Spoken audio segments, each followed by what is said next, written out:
Mga kwentong pambata. Tamlin.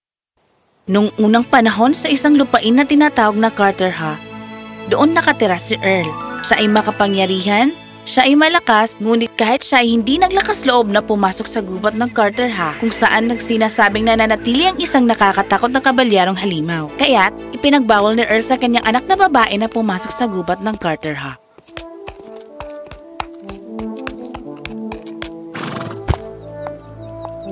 Janet, aking mahal na prinsesa, puntahan mo kung saan mo gustong pumunta, ngunit huwag kang pumasok sa gubat dahil... Para sa mga kakaibang nilalang at mga duwende na dumarating dito at isang matapang na kabalyero na si Tamlin ang nagbabantay dito. Walang sinuman ang nakapasok sa Carter Ha na nakaligtas nang makaharap nila si Tamlin. Sinabi mo na ito ng ilang milyong beses at alam mo namang hindi ako naniniwala sa mga alamat. Balang araw, pupunta ako. Ako ang iyong anak, hindi ko mapigilan ang aking sarili. Pinagbabawalan kita. Ama, pakiusap. Kilala mo ako. Wala akong kinatatakutan. At iyon ang eksaktong bagay na kinakatakutan ko. Kung naniniwala ka man o hindi, may mga kakaibang bagay na nangyayari doon, kaya hindi ka pwedeng pumunta. Si Janet ay nanatiling malayo sa gubat ng maraming panahon upang igalang ang nais ng kanyang ama. Ngunit isang araw... Bakit? Parang nararamdaman kong tinatawag ako ng gubat. Halika na, Windfly. Oras na para pumasok sa gubat ng Carter Ha.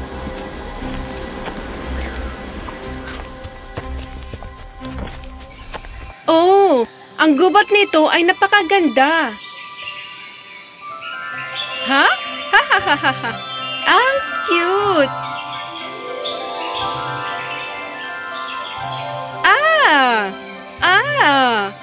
Tingnan mo ang mga bulaklak. Ang ganda nila. At ang puti. Ang lakas ng loob mong hawakan ang mga bulaklak ng pag-aari ng dakilang reyna ng diwata. Ang lakas ng loob mong pigilan akong hawakan itong mga bulaklak sa aking sariling gubat. Itong gubat na ito ay pag-aari ng aking ama. Kahit sino ka pa, huwag mong imbitahan ang galit ng reyna ng mga diwata. Kaya lumayas ka. Takbo! Huwag ka nang babalik. Darating ako. Lalakad ako kung saan ko gusto. At ano bang klaseng reyna ang meron ka na hindi pinapayagan ang kanyang kabalyero na makita? Natatakot ka ba? Wala akong kinakatakutan kahit sino man at anuman. Ha.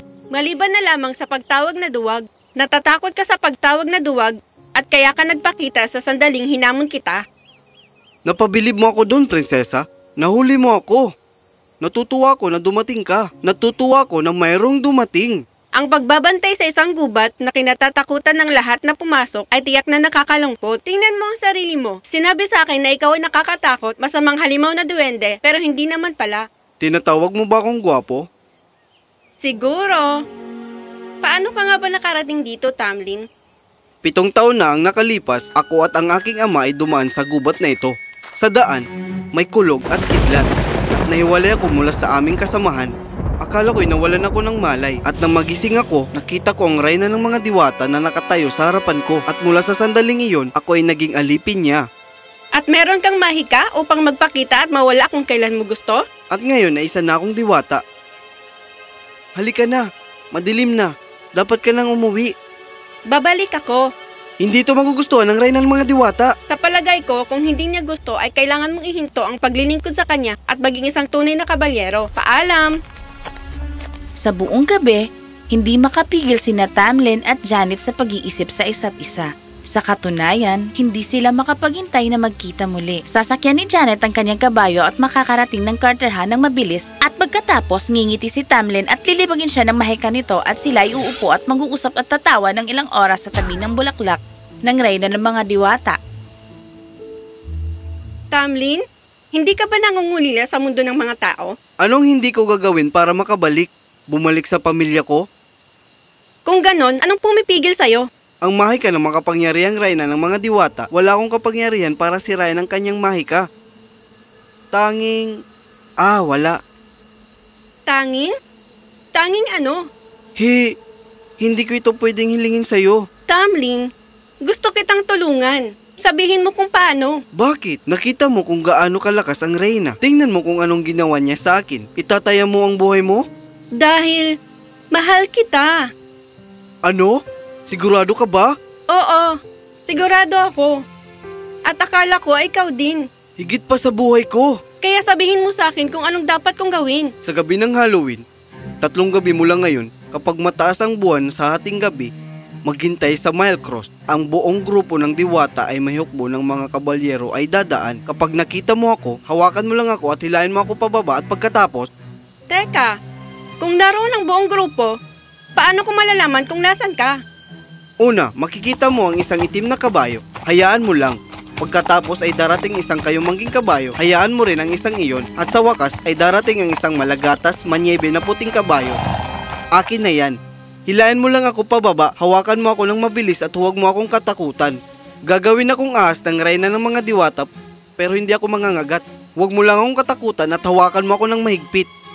Pagkatapos ay magiging isang malaking uso ako, ngunit hindi ako atake. Huwag mo lang akong katakutan at hawakan mo ako ng mahigpit. Pagkatapos isang umuungol na lobo ang gagawin nila sa akin, ngunit hindi ako mangangalmot. Huwag mo lang akong katakutan at hawakan mo ako ng mahigpit. Sa wakas, masisira ng mahika sa akin. Tandaan, ito lang ang natatanging pagkakataon na masisira na natin ang mahika kailanman.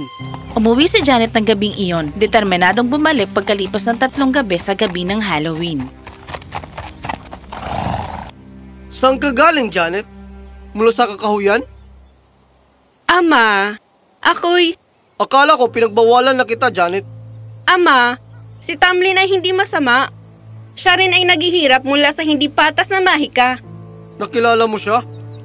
Oo, Ayos ka lang? Mula ngayon, hindi ka nalalabas ng kastilyo nang wala akong pahintulot. Naiintindihan?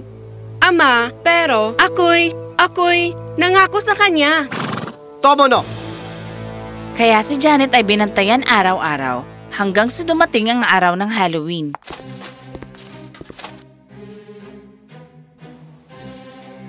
Kailangan kong pumunta sa Carter ha, ngayong gabi. Ngayong gabi ang huling pagkakataon para mapalaya ang aking Tamlin. Ngunit paano? Ang gabing iyon ay Halloween at isang malaking handaan ang idinaraos sa palasyo ni Earl. Si Janet ay nagsuot ng maskara at nagkisalamuha sa mga bisita at pagkatapos ay tahimik na lumabas ng 11:30.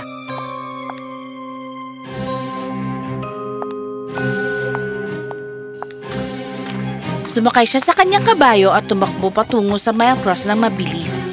Doon, siya ay naghintay para sa hating gabi.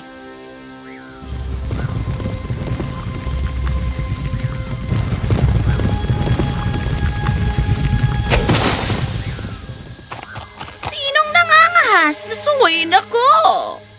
Una, galit na galit ang reyna ng mga diwata at ginawang napakalaking ahas si Tamlin na nasugatan ng sarili ni Janet. Ngunit hindi siya natakot at kumapit ng mahigpit. Pagkatapos ay ginawa ng reyna si Tamlin na isang umuungol na leon na may matalas na kuko, ngunit hindi natakot si Janet at kumapit ng mahigpit. Pagkatapos si Tamlin ay naging isang sumisigaw at umuungol na lobo, ngunit hindi pa rin natatakot si Janet at kumapit ng mahigpit. Pagkatapos ay ginawa ng reyna ng mga diwata si Tamlin bilang isang piraso ng nagbabagang uling na sumunog sa mga kamay ni Janet, ngunit hindi pa rin binitawan ni Janet. Hindi siya natakot at kumapit siya ng mahigpit. Dahil dito, nalaman ng reyna ng mga diwata, "Kung alam ko lang na aagawin mo ang pinakamakapangyarihang kabalyero, hindi ko na sana hinayaang ipanganak ka. Oh, masakit sa akin ang iwan mo ko, ang makapangyarihang reyna ng mga diwata. Nawalan ng lakas, nang hihina." Ang reyna ng mga diwata at ang kanyang grupo ay umalis noong gabi, at si Tamlin ay napalaya ng tuluyan. Tamlin! Tamlin! Oh, ang aking mahal na Tamlin! Hindi ka nakinig? Ama, ako'y... Hindi ko inaasahan na ikaw. Tinupad mo ang iyong pangako. Ang anak na babae ng Earl ay dapat walang takot. Salamat kay Janet. Nakasama muli ni Tamlin ang kanyang pamilya. Hindi na sila magugulo ng reyna ng mga diwata at namuhay ng maligaya sina Janet at Tamlin.